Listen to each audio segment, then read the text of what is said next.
Hello and welcome to the Good Info Cafe with the teacher, the sinner, that's me, info artist JK.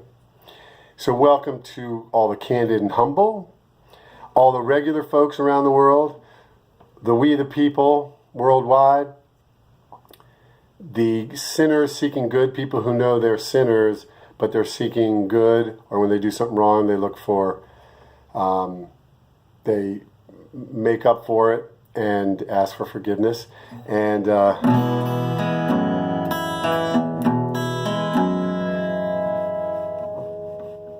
so my heart guitar, and of course my face is itching. I'll just go over here just to fix my hat a little bit. And the overview. I'm still getting content out, but I'm going to do a little bit of teaching today with this subject, and the subject is the concept of immortality. That's a subject. And then I'm going to review about the song Restore Me from yesterday, just briefly. And then do this song. I'm going to let you in on the creative process. Song that I wrote years ago, and now I'm trying to remember it again, so I'm not going to remember it all, but I'll do part of it. And if people really want me to remember it, just put that in the comments, and then I'll get that song back again. And it's also high for my voice. Then also, I'm going to take suggestions for subjects. It might turn out that I'll have one subject per 5 to 10 minute video. Once again, today is the concept of immortality.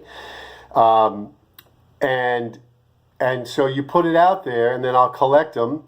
And when something resonates with the current events or something, a song I'm doing, I'll pull it out and stick it up there and maybe put your name next to it. If you don't want your name next to it, then tell me that also. And then Margie, and I'm not sure if I'm saying Sokolo, came up with some suggestions of what is in heaven, which would imply what's in hell or not in heaven. And I know there'll be no more tears in heaven. Let me see if I can. And I know there'll be no more tears in heaven. So Margie was saying there's going to be no tears in heaven. Isn't that interesting? The song is called Tears in Heaven. But if you know the song, you know that there aren't any tears in heaven.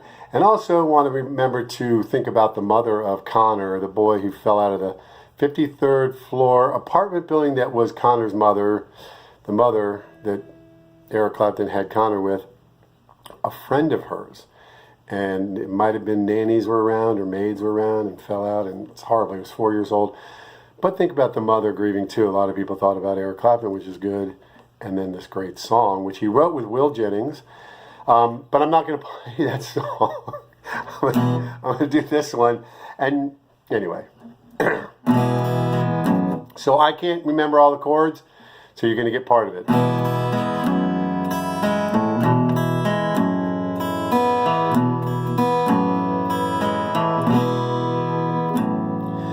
I did not know where you were last night. Yeah, just you know that's alright.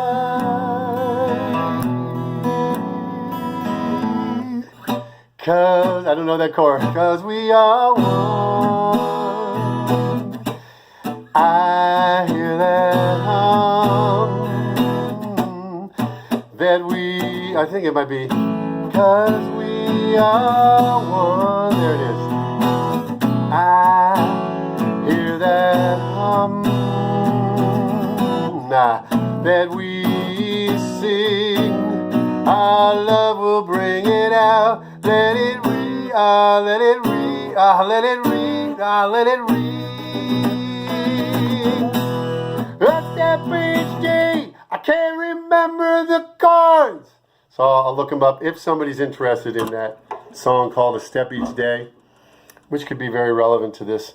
I'm doing a video a day, a step each day towards God, towards redemption. Okay, the song Restore Me. Restore me, restore. Let's see. Where is it? restore me, restore me, restore me, oh Lord. So it could be ego and restore me, and when I'm restored, the world is restored. But the song is for everybody. So now think about if you sang this song, you would also sing restore me, as in you. And then if a lot of people sang it and a group sang restore me, restore me and the Lord, however it goes, but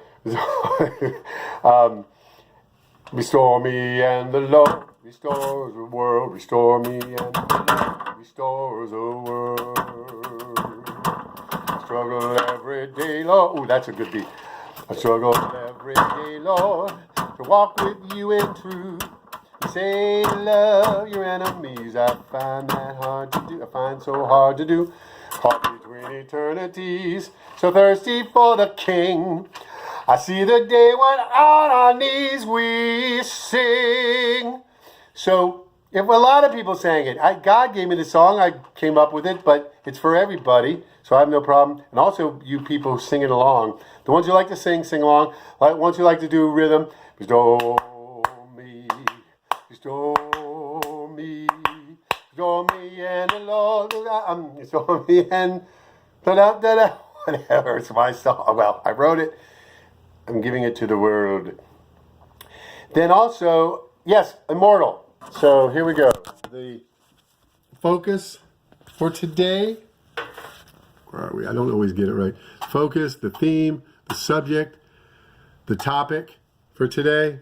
And if you come up with a problem, I can, I'll start taking requests for a problem to look at within the iFlap. So through this funnel to get value, good value, and have good, reliable information. A decision you need to make, we can go through it that way. Anything can fit right here, including visuals. Like I'm going to do my birthmark, meaning a picture of it, and cut it out because I found something that, excuse me, I just ate an hour and a half ago. I just found a shape that my birthmark on my thigh is very similar to. All right, so here we go. I'll switch this to this hand, and then I'll go with my left hand. So immortal. So there it is. It's a concept. We're going to put it through the accurate, authentic, accessible context. I'm making it accessible because there it is. Clear, relevant, refined. So first is going to be context and timely. So I actually don't know the history of that word, but it's important to, I'm going to go fast. I only have less than 2 minutes. So the concept, where did it come from? And that is people are born and they get to around age 7 is the age of reason for most people. And if it's not 7, then you figure out when they do have the age of reason. And that can tell you where they are developmentally. I have a master's degree in special education, and I've worked with nonverbal people, nonverbal adults and students, all the way to 160 IQ people who just had, students who just had processing problems. And in that same classroom, I had someone with a 70 IQ, had Down syndrome, and just, everyone has strengths and weaknesses. The student with the 70 IQ contributed to the class as much as one with the 160. And in the classroom, when I allow everyone to express their strengths and work on their weaknesses or identify their weaknesses, it's a great class. Everyone gets along, and it was awesome. Also at the high school that I graduated from is where I taught that particular class. So immortal, you're born, you get to 7, and you start thinking about what's the world about and what are the mysteries, and am I going to die? Oh, and there's a possibility I might live forever. And then you get excited about that. And now I'm doing the 30-second version. So immortal. And that's timely also, is living forever. Okay, immortal, that's exciting. Except if you live forever in hell. So you want to decide, you want to really determine if there's a heaven or hell, because immortal, oh, I want to be immortal. Oh, really? Well, what about if you're immortal in hell? So we're back to, is there heaven and hell? And I only have a few seconds. So okay. Oh, and I didn't go to Margie's thing. Oh, that's all right. I'll do it tomorrow, where I wrote down what you said, Margie.